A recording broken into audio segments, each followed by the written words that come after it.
बिहार में चुनाव की आहट धीरे धीरे शोर में बदल रही है। सड़कों पर लगे बैनरों, गली कूचों में शुरू हुई चर्चा और नेताओं की तीखी बयानबाजी से साफ है कि 2025 का चुनाव केवल सत्ता परिवर्तन नहीं, बल्कि विचारधारा और दिशा परिवर्तन की परीक्षा भी होगा। अगर आप बिहार की राजनीति में दिलचस्पी रखते हैं तो हमारे चैनल न्यूज भारत 99 को अभी सब्सक्राइब करें और बेल आइकन जरूर दबाएं ताकि आपको मिले हर नई राजनीतिक हलचल की सबसे तेज और सटीक जानकारी। 2020 के विधानसभा चुनाव के बाद बिहार में राजनीतिक समीकरण कई बार बदले। नीतीश कुमार ने बीजेपी से नाता तोड़कर महागठबंधन का दामन थामा और फिर कुछ ही महीनों में वापस एनडीए में लौट आए। ये पाला बदलने की राजनीति जनता के सामने है और विपक्ष इसे एक बड़ा मुद्दा बना रहा है। दूसरी ओर तेजस्वी यादव ने खुद को ज्यादा परिपक्व नेता के रूप में प्रस्तुत किया है। 2020 में उन्होंने जिस तरह 10 लाख नौकरी का मुद्दा उठाया था, उसने युवा वर्ग को आकर्षित किया। इस बार भी रोजगार, शिक्षा और भ्रष्टाचार उनके मुख्य एजेंडे में है। प्रधानमंत्री नरेंद्र मोदी ने बिहार के कई जिलों का दौरा किया है। हर रैली में वे नीतीश कुमार को धुंडी का भरोसेमंद चेहरा बताते रहे हैं, लेकिन जमीन पर कार्यकर्ता इस गठबंधन को लेकर थोड़े असमंजस में हैं। बीजेपी के भीतर से भी आवाजें उठीं कि क्या नीतीश को फिर से मौका दिया जाना चाहिए। राहुल गांधी भी इस बार कुछ ज्यादा आक्रामक दिख रहे हैं। भारत जोड़ो यात्रा के जरिए उन्होंने एक नैरेटिव बनाने की कोशिश की थी। अब बिहार में महागठबंधन को एकजुट रखने की जिम्मेदारी भी उन्हीं पर है। इन बड़े नेताओं के बीच एक नई परत बन रही है, छोटी लेकिन आक्रामक पार्टियों की परत, जो 2025 के चुनाव को दिलचस्प और अप्रत्याशित बना सकती है।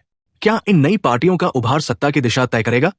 क्या इनकी मौजूदगी महज वोट कटवा तक सीमित रह जाएगी या बिहार की जनता कोई नया राजनीतिक अध्याय लिखेगी? बहुत अच्छा, अब पेश है भाग 2, नई पार्टियों का उभार, जनसुराज, वीआईपी, हिंद सेना, प्लूरल्स पार्टी और अन्य। बिहार की राजनीति हमेशा से जातीय समीकरणों, पारिवारिक विरासत और पुराने दलों के गठजोड़ पर टिकी रही है, लेकिन अब 2025 के चुनावी मैदान में कुछ नई और आक्रामक पार्टियां दस्तक दे रही है, जो खुद को विकल्प नहीं, परिवर्तन का प्रतीक बताने लगी है। 1. जनसुराज, प्रशांत किशोर का जनता मॉडल। बिहार के बक्सर, चंपारण, मधुबनी से लेकर भागलपुर तक एक नाम बार बार सुनाई दे रहा है, प्रशांत किशोर और जनसुराज। आईपैक जैसे संगठन से राजनीतिक रणनीतिकार के रूप में सफल करियर बनाने के बाद पीके अब मैदान में उतर चुके हैं। उन्होंने जनसुराज पदयात्रा के जरिए राज्य के 38 जिलों में 4000+ किलोमीटर से ज्यादा पैदल यात्रा की है। इस यात्रा के दौरान उन्होंने जनता से संवाद, गहन सर्वे और पंचायत स्तर पर लोकसभा तक की रणनीति बनाई।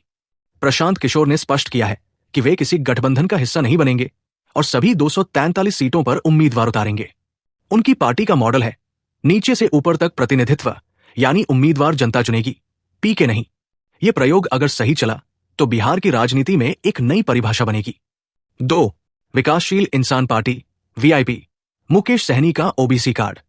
मुकेश सहनी ने कभी एनडीए के साथ चुनाव लड़ा, फिर महागठबंधन से नाता जोड़ा और अब 2025 में फिर स्वतंत्र चुनाव लड़ने की घोषणा की है।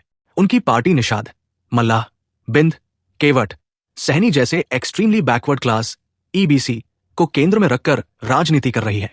मुकेश सहनी खुद को सन ऑफ मल्लाह कहकर ओबीसी समुदाय को एकजुट करने की कोशिश कर रहे हैं। उन्होंने ऐलान किया है कि वीआईपी कम से कम 125 सीटों पर चुनाव लड़ेगी और ऐसी सीटों पर फोकस करेगी जहां निषाद समुदाय निर्णायक भूमिका में है। सवाल यह है कि वीआईपी का यह सामाजिक समीकरण क्या वोटों में तब्दील होगा या सिर्फ एक जातीय चेहरा बनकर रह जाएगा? 3. हिंद सेना, आईपीएस से नेता बने शिवदीप लांडे। एक और नाम जो मीडिया और सोशल मीडिया दोनों पर चर्चा में है, शिवदीप लांडे की हिंद सेना। आईपीएस अधिकारी के रूप में उनकी छवि सुपर कॉप की रही है। अब वो राजनीति में कदम रख चुके हैं और 243 सीटों पर उम्मीदवार उतारने का दावा कर चुके हैं। हिंद सेना का फोकस मुद्दे हैं नारी सुरक्षा, युवा बेरोजगारी, हिंदू हित, अपराध मुक्त बिहार। उनकी छवि जितनी मजबूत कानून व्यवस्था की है, उतनी ही सख्त राजनीतिक बयानबाजी भी देखने को मिल रही है। लांडे का कहना है कि बिहार को बाहुबली नहीं, बहादुर और ईमानदार नेता चाहिए। क्या यह संदेश वोट में बदलेगा? ये देखना बाकी है। 4. प्लूरल्स पार्टी, फिर लौट रही है पुष्पम प्रिया। 2020 में जब पुष्पम प्रिया चौधरी ने बिहार को लंदन बनाने का सपना दिखाया था तो सभी हैरान थे। एक युवा महिला नेता, अंग्रेजी में विज्ञापन, 243 सीटों पर उम्मीदवार, सब कुछ नया था, लेकिन पार्टी कोई सीट नहीं जीत सकी। अब 2025 में द प्लूरल्स पार्टी फिर से मैदान में है।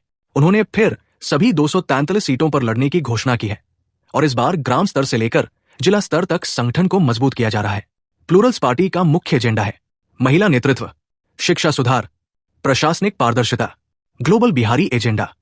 राजनीतिक विश्लेषकों के अनुसार शहरी युवाओं और पढ़े लिखे तबकों में उनका प्रभाव है, लेकिन ग्रामीण इलाकों में पहचान की कमी है। 5 अन्य नई पहले, बीएसपी, इंकलाब, आजाद समाज पार्टी। कुछ अन्य छोटे दल भी पूरी ताकत से तैयार है। बीएसपी, बहुजन समाज पार्टी दलित वोट बैंक पर नजर।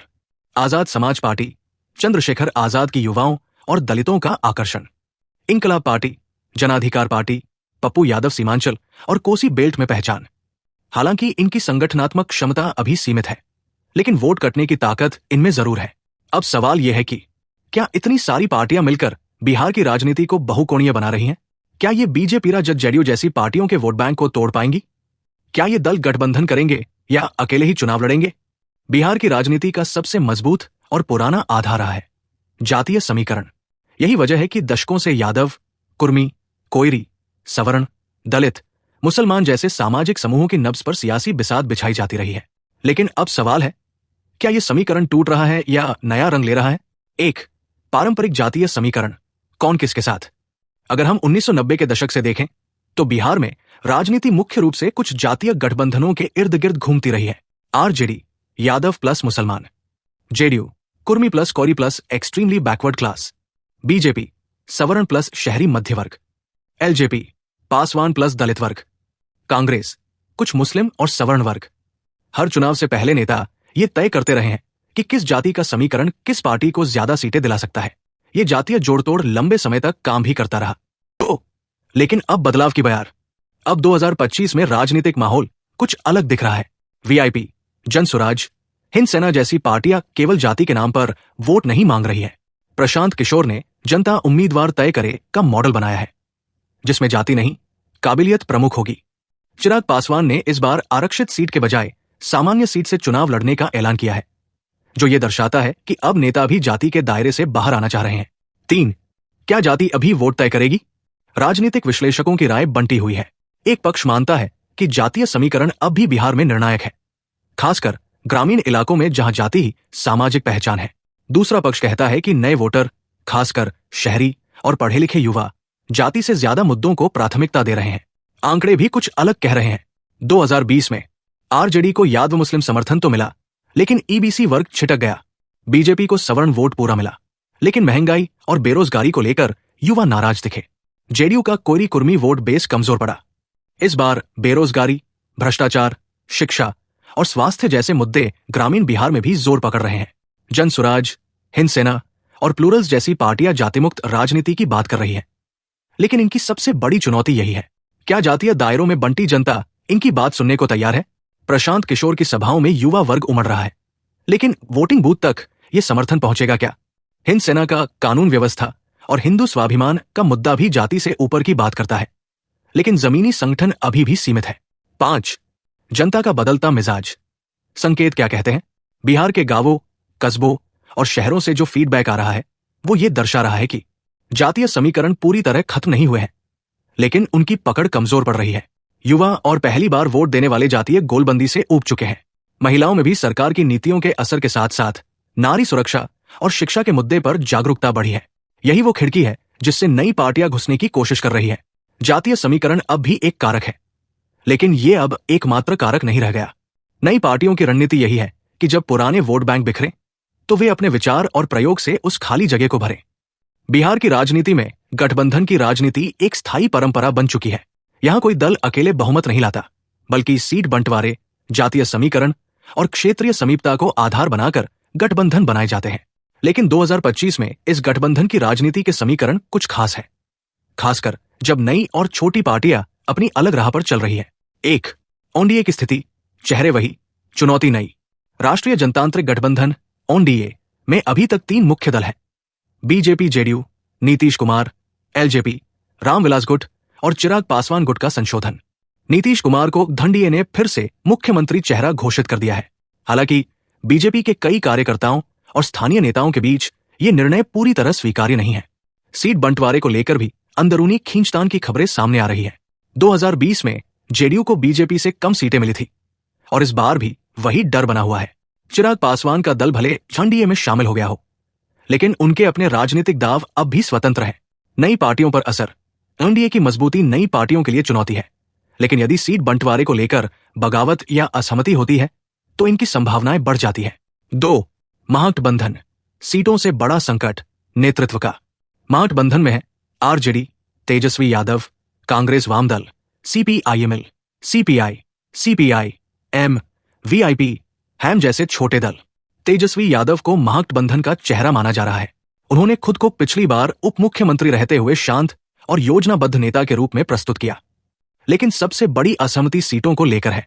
कांग्रेस ज्यादा सीटें मांग रही है, वीआईपी अपने कोर इलाकों में चाहती है प्रभाव, वाम दल उन सीटों पर दावा ठोक रहे हैं जहां वे जमीनी स्तर पर मजबूत है।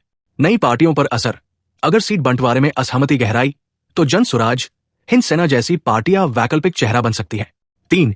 गठबंधन से दूरी, नई पार्टियों की जिद या रणनीति। नई और उभरती पार्टियां जैसे जन सुराज, प्रशांत किशोर, हिंद सेना, शिवदीप लांडे, Plurals party, Pushpam Priya, VIP अब स्वतंत्र रूप में, बीएसपी, एएसपी, जप आदि, इनमें से अधिकांश ने गठबंधन से दूरी बनाई है। कारण क्या है?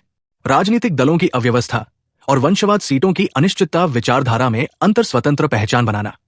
प्रशांत किशोर तो यहां तक कह चुके हैं कि अगर हम भी किसी गठबंधन का हिस्सा बनेंगे तो फिर बदलाव की बात करना व्यर्थ है। हालांकि राजनीति में अंतिम समय पर समीकरण बदलते देर नहीं लगती। यदि कोई पार्टी 5 से 10% वोट शेयर दिखा देती है तो बड़े गठबंधन उन्हें जोड़ने को मजबूर हो सकते हैं। 4. क्या नई पार्टियां आपस में बना सकती है गठबंधन? अब एक रोचक प्रश्न यह भी है कि क्या नई और छोटी पार्टियां आपस में मिलकर एक नया तीसरा मोर्चा बना सकती हैं? इस सवाल के उत्तर में अब तक कोई ठोस पहल नहीं हुई है। जन सुराज स्वतंत्र चुनाव लड़ने की बात कर रहा है। हिंद सेना भी अकेले मैदान में उतरना चाहती है। प्लूरल्स पार्टी की भी यही योजना है। वीआईपी खुद को क्षेत्रीय चेहरा बनाना चाहती है। यदि ये सभी पार्टियां मिल जाएं, तो 50 से 60 सीटों पर सीधा असर डाल सकती है, लेकिन नेतृत्व, विचार और प्राथमिकता में फर्क होने की वजह से एकजुटता फिलहाल असंभव दिखती है। 5. गठबंधन राजनीति का प्रभाव, फायदे और नुकसान। बड़े दलों को फायदा, संसाधनों की साझेदारी, वोटों का ध्रुवीकरण, सुरक्षित सीटों की पहचान। बड़े दलों को नुकसान, बगावत और असंतोष, गठबंधन, धर्म सीमाएं, नई पार्टियों की काट। नई पार्टियों को फायदा, स्वतंत्र एजेंडा, जनता में बदलाव की छवि, युवाओं और पढ़े लिखे वर्ग का समर्थन। नई पार्टियों को नुकसान, संगठन की कमी, संसाधनों की सीमाएं, मीडिया कवरेज की कमी। 1. कौन है असली निर्णायक? वोटर प्रोफाइल का विश्लेषण। बिहार का वोटर कई स्तरों में बंटा है, ग्रामीण बनाम शहरी, युवा बनाम बुजुर्ग, महिला वोटर, जातीय समूह, ईबीसी, दलित, सवर्ण, पिछड़ा, मुस्लिम। 2020 में युवाओं ने तेजस्वी को लेकर उम्मीद जताई। महिलाओं ने नीतीश के मुख्यमंत्री स्वरोजगार योजना और साइकिल योजना के कारण जेडीयू को वोट दिया। मुस्लिम वोटर आरजेडी के साथ रहा। सवर्ण और ओबीसी वर्ग का बड़ा हिस्सा बीजेपी के साथ गया। 2025 में अब मुद्दे बदल चुके हैं। बेरोजगारी, महंगाई, शिक्षा और स्वास्थ्य सेवाएं, भ्रष्टाचार, कानून व्यवस्था, नशा और अपराध नियंत्रण। ये बातें जातीय और क्षेत्रीय आधार से ऊपर उठकर वोट की दिशा तय कर सकती हैं। बिहार में लगभग 1.7 करोड़ युवा मतदाता है। इनमें बड़ी संख्या पहली बार वोट डालने जा रही है। जन सुराज, हिंद सेना, प्लूरल्स पार्टी जैसी नई पार्टियां सीधे इन्हीं युवाओं को टारगेट कर रही है। बेरोजगारी, स्टूडेंट्स की आंदोलन, पेपर लीक और पुलिस भर्ती जैसे मुद्दों ने युवाओं को जागरूक और आक्रोशित दोनों किया है। युवा अब भावनात्मक राजनीति के बजाय प्रदर्शन और योजनाओं पर वोट देने की दिशा में बढ़ रहे हैं। अगर इन युवाओं ने बड़े दलों को खारिज किया तो नई पार्टियों की नैया पार हो सकती है। महिला वोटर, अब सिर्फ लाडली योजना से नहीं फंसेगा वोट। महिलाएं अब भी बिहार चुनावों में सबसे बड़ा और चुपचाप वोट देने वाला वर्ग है, लेकिन अब उनकी प्राथमिकताएं बदल रही है। सुरक्षा, घरेलू हिंसा, बच्चियों की शिक्षा, स्वास्थ्य सेवाएं, शराबबंदी के साइड इफेक्ट।